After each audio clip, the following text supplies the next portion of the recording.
Shogirdlar bu voqea ustida so'rashayotganda to'satdan Hazrati Ayso o'zi ularning orasida paydo bo'lib, "Sizlarga omonlik bo'lsin" dedi. Ular biror ruhni uchratdikmi nima deb olog'zada bo'lishib ketdi. Hazrati Ayso ularga "Nemaga shuncha qo'rqishib ketdinglar? Nemidan gumonlaysizlar? Qo'lim bilan putimga qarab yiqinglar. Bu men. Tutib baqsanglar, bilsizlar. Ruhning go'sht ustig'ini yo'q. Qaranglar, mening bor" dedi. Hazrati Ayso shundoq degach, put qo'lni ko'rsatdi. Ular yanini ishonmay, bir xush bo'lsa, bir hayron bo'lishib turadi. Shuning bilan Hazrati Ayso ulardan "Sizlarda yeydigan narsa bormi?" deb so'radi. Ular bir parcha beliq kavupini sunib edi. Hazrati Ayso elib ularning oldida yedi.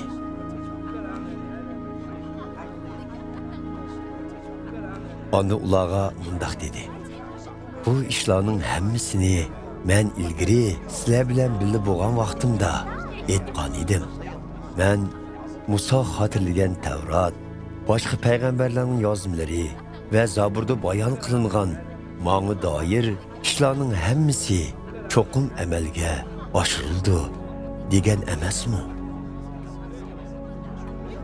Shundan keyin Hazrati Ayso ularning muqaddas yozimlarini tushunishi uchun ularning zehnini ichib mundaq dedi: "Muqaddas yozimlarda oldin mundaq xotirlangan.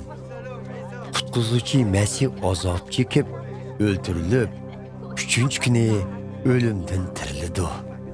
Gunohlarga to'g'ri qilganlarning hammasi u orqali kechirim qilindi" degan xush xabar Yerusalimdan boshlab butun ellarga tarqatildi.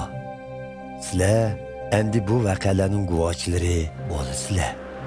Otam beriman deb va'da qilgan muqaddas ruhni sizlarga ato qilaman. Biroq sizlar arishdan kelgan muqaddas ruhning kuch qudratiga to'ldirilguncha Yerusalimda kutib turinglar.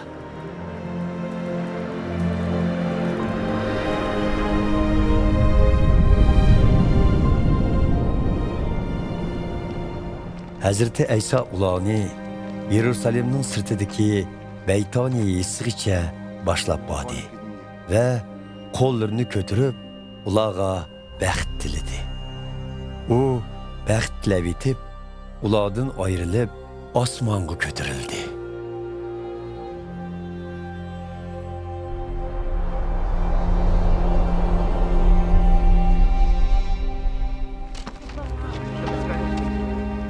Shogirdlar Hazrati Aysoga ibodat qilishdi va intayin xushal-xuramlik ichida Yerusalimga qaytib kelib, hamisha markaziy ibodatxonada Xudoga matiya o'qishib turdi.